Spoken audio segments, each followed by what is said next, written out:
Hey everyone, and welcome back to the channel. Today we are here as promised with an updated Infernity Fiendsmith deck profile for Post-Justice Hunter. Post-Justice Hunter's the new set, so an entirely new meta, so we of course have to adapt. And this is what I am right now currently playing in this format, in a crazy format. But yeah, just let's get into the deck profile. First, shoutouts to, of course, everyone watching. Thank you all so much for the support I've been getting. You all are the best. And of course, the Infernity Discord. Be sure to join in the link down into the description if you want to be part of our amazing community. So yeah, let's just get into the deck profile. And thank you all so much for already watching. It really means a lot. And if you like the video, please be sure to like, and if you want to subscribe on the channel for your weekly Infernity content. So yeah, let's get into the deck profile, of course, like said. Let's put that here. We'll start off with the Infernity names. We're playing double Infernity Archfiend. You can play a third one. It's just right now since we are not on Stygian, or Harris, 2 is for me a perfect ratio because DD Crow and Bestials are again back into the format. So playing a second one, you play a lot of dumps. So playing a second one, if the other one gets crowed, Bestialed or whatever, you have Reaper of course, but otherwise you can jump just to dump the other one. You can play 3 like that, but you will break into multiples of him because we are not on Stygian. If you want to play Stygian, you can do that for sure, and you can play a third Archfiend, but right now I'm really liking it like this. Next up is 1 Patriarch and 1 Necromancer. Patriarch for Dugares lines, like always. You just still really like the extension that Dugares and Patriarch give. Also, it's a great protection effect in the graveyard, which comes up a lot. Necromancer, you just need 1 Necromancer, no need to play more, except for purer variants or variants that focus around the second Necromancer like Chimera. But yeah, the 1 is all you need, otherwise you will break into multiple, sadly. Next up, please Konami, it's time, like with every new format, Infernity gets slightly worse, sadly, which is the sad truth. Not that multiple launcher will fix that, because we will still have the same problems. But yeah, multiple launcher would be nice. It would be really cool.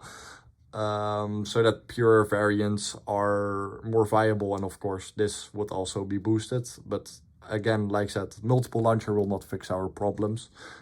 We just really need support. But yeah, please Konami, bring it back to 3. Launcher has been power crapped already for a while. Next up, 1 Reaper. You can play more, but then I would suggest to play 3 Archfiend. It's still really nice. Right now, I just want to have the space for non-engine and still like be consistent. We are playing 41 cards right now. But yeah, you can play multiple Reapers if you want to, but 1 for me is fine now because, you know, like I said, we want to have that non-engine and, you know, more Reaper, you know, kind of... yeah, you add more engine, and really now this has been perfect for me. But if you want to play multiples, do that for sure. It's all right. Next up, we're playing double barrier, not the break, because the end board already ends on a really big spell and traps on. Yeah, a really big spell and traps on. So sometimes you also, what you open, you just have to set whatever. So if it's an imperm, for example, so you mostly have 2 barrier, 1 spell and trap you opened, or and then Agnum Day and sequence for Desiree. But yeah, right now 2 barrier, it's enough because your end board is already crazy. I mean, you have Wave Viking Caesar, you have Desiree, you have the traps, and more interruption, of course, valuable. Like, those are just examples. But yeah, right now I love the double barrier. You can play the break also if you want to, but it's not really needed because most of the time your spell and trap zone just has space for 2 extra traps, and those are then barrier, because barrier is then the most impactful. Next up, for basically Infernity names, is triple Tour Guide. It's your main starter. Tour Guide gets you out Buoy if you don't open this, or otherwise it can get out Necromancer. And then you just go into Fiendsmith because you have 2 bodies, of course. But yeah, you want to see Torguide. It's a great card. And if you open multiples, you can get rid from it from your hand by sending it away with Mutiny second effect. Or with Muckraker, for example. Or with Droplet, also great. Next up, like spoiler, we play Triple Buoy. Insane extender if you open it. And just in general, yeah, crazy card. This engine really is so sick. I love this engine. Yeah, 1 Mutiny because this is searchable, so you don't really want to open it.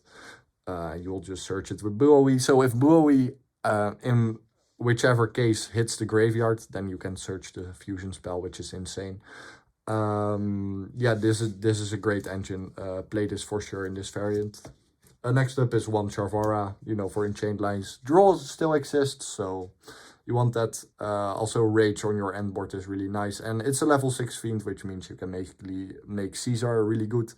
If you want to know the combos, let me know if I should make an updated test hand video. But to be fair, it's still the same combos. The test hand is on the channel. So be sure to look for Infernity Fiendsmith with the Mutiny and the Sky Engine test hands, because I already make them. So be sure to check those out for the combos. Next up, we play 1 Monster Reborn, 1 Foolish. Foolish is still nice to open. Sometimes I think I can cut this. I mean, you can. But still, really sometimes opening this really clutches you because it's basically Ash bait. And Monster Reborn is just great to have, of course. Infernity staple for always. Next up for Fiendsmith, we are playing Triple Engraver. Also a starter, a 1-card combo. And just great to open. You want to see Engraver. that's really all I can say. You want to see Engraver. Next up, 1 Lacrima, 1 Lurie. We have a main normal summon, so no need for more Lacrima. And Lurie is, of course, for Tracked. Then we are now experimenting with 2 Tracked, 1 Sanct, and then 1 in Paradise. Yeah, double Tracked. Sometimes opening this, because most times you search with Engraver, you search Sanct. Because playing around draw, of course. And then if you also open this is great. I mean, if they don't have draw, you know. And it's just great to open. If you hard open this, you'll start with this, you know, because also plays under draw. And in Paradise for if you get interrupted a lot or with Charmies, you just pass on Requiem, go for Lacrima, summon Lacrima on their turn, dump the trap, and then you have an interruption in the form of Desiree's graveyard effect, which is great. So yeah, play this for sure. This card really comes in clutch, and you can play 1 track less, but right now I really like the double tracked and 1 Sanct. Next up for non-engine. Non-engine is really needed right now in this format, and this is actually, from my testings, the greatest non-engine card right now. It's Triple Tactics Trust. A lot of decks play on your turn and summoning monsters on your turn, so this card can directly access you, you know.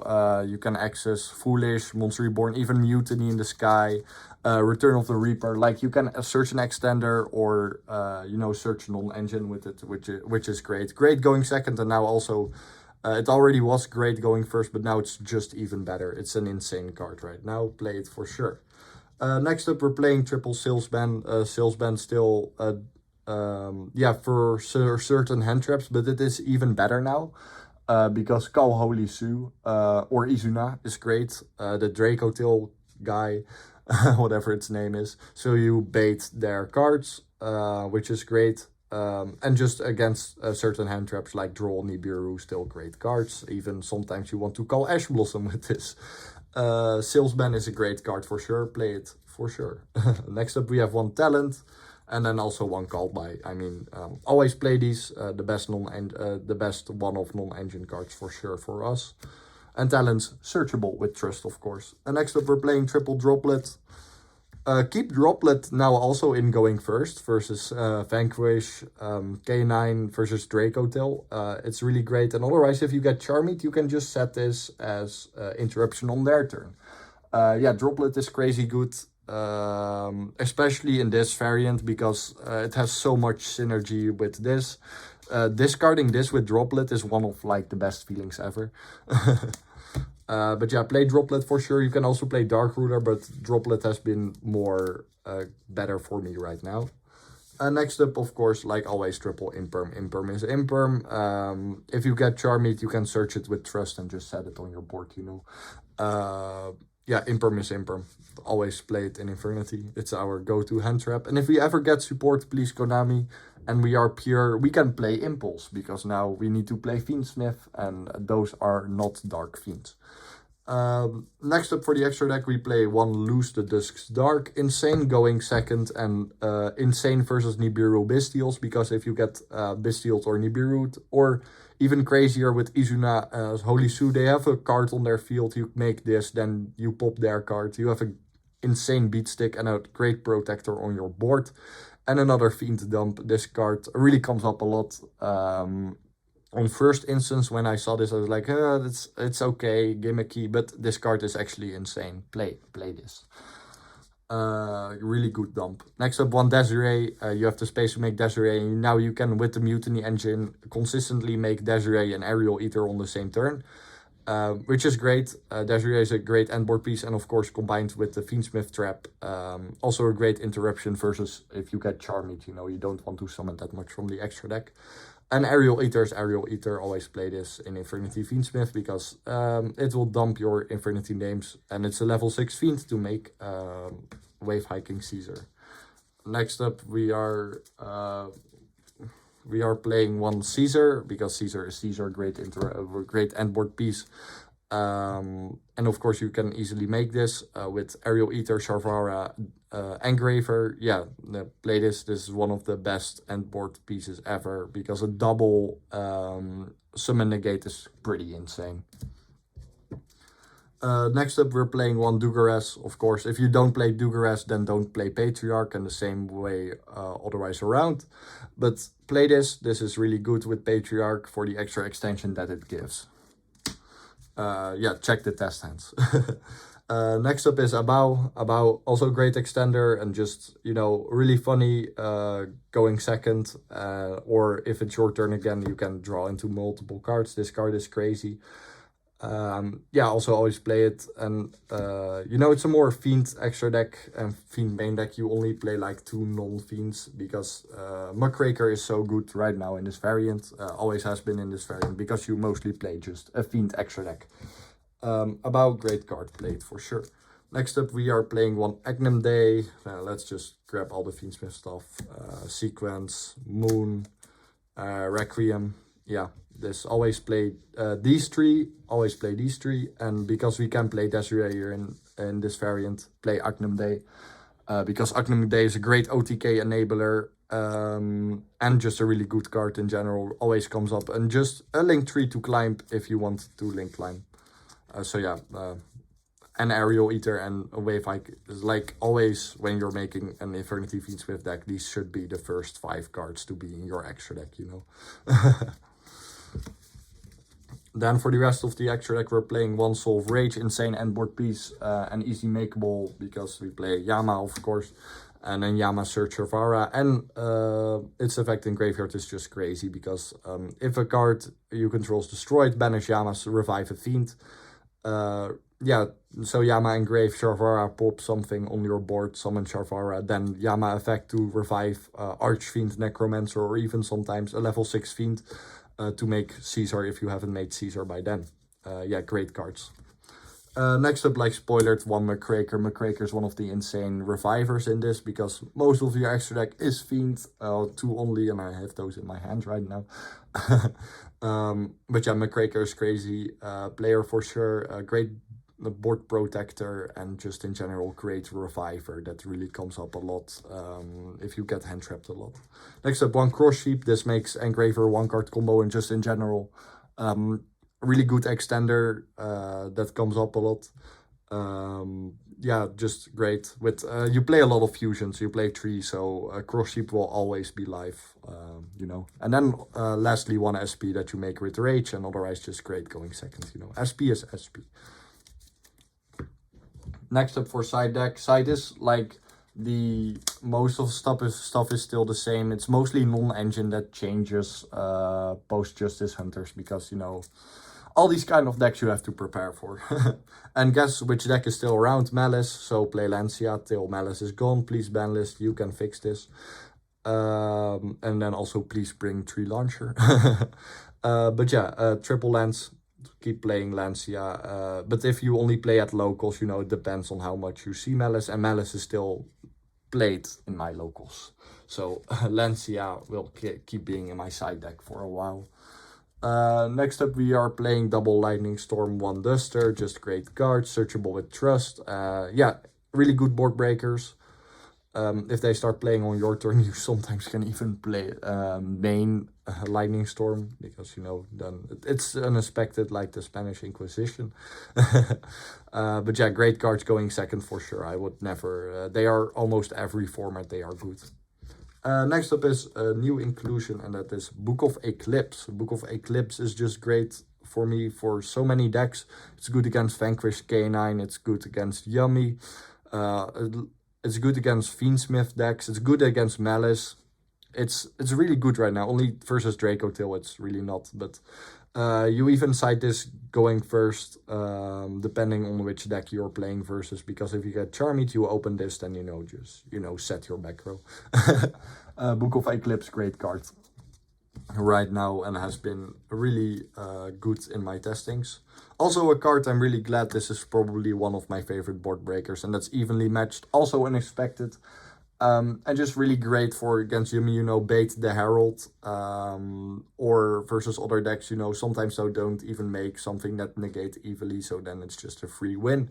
Yeah, Evenly is goated. I love this card, and I'm really glad that it is playable again, this format, because it's one of my favorite board breakers for sure. Next up, we're playing 1 D-Barrier, 1 Mutually Assert Destruction, a Fjord. Oh, I thought it was a shirt, but it says a Fjord. But yeah, this card really good against Vanquish K9. They just, you know, stop them for playing, so it's a really good trust target. And D-Barrier versus Yummy, call Synchro, versus Draco Tail, call Fusion, and even versus K9 decks, call Xyz. Really good. Against Mitsu stuff, call Ritual, Ryzeal, Xyz. It's a really great card, but if you see more Mitsu, Ryzeal stuff at your locals, or play area, play Mischief of the Gnomes, which is also a really great card. It doesn't sadly work versus Yummy, because they are all level 1 and monsters cannot become level 0. But yeah, these two are really cool right now for me. And then it's just one card lastly that is really funny if you draw into, because a lot of decks are playing different types right now, except really for Yummy. Draco Tails mostly combined with, you know, other strategies. And Vanquish K9 is full of only different types. So Rivalry of the Warlords. We only end on Fiends. So Rivalry is really great and doesn't hurt us at all. Also versus Ryzeal stuff, it's really funny. If you draw into it, you're just really happy. This could be anything, to be fair, but right now I play Rivalry because it's really funny to draw into. And that really was it for the deck profile.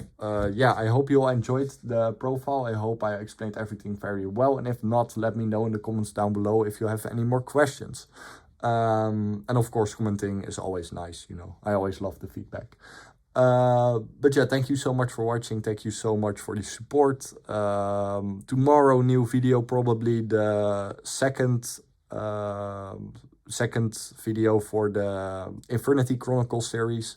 But also let me know down in the comments what you all would like to see next for the channel. And if I like the idea, I make it as soon as possible. But thank you all so much for watching. Again, you all are the best. Infernity best deck, Infernity for life, forever and always. No meta can stop us from playing Infernity. Hell yeah. See you all in the next one. Bye bye.